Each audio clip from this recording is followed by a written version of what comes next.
3 évig készült a könyv. A gyűjtés az körülbelül jó 2 évig tartott. A harmadik évben akkor álltam neki ugye megszerkeszteni a könyvet, összeállítani.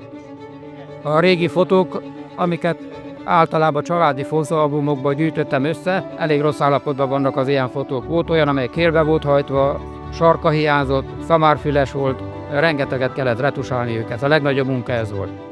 És ezután kezdtem el szerkeszteni a könyvet, kronológiai sorrendben raktam össze, ahogy a fényképészek éltek, ugye az 1868-as első fényképésztől egészen a napjainkig.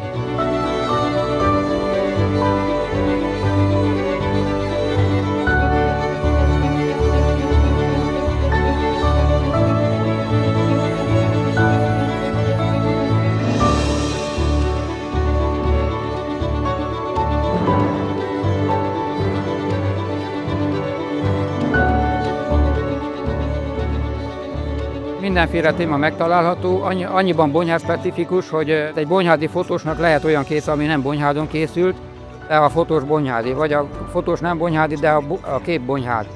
Tehát a bonyhád az összekötő kapott.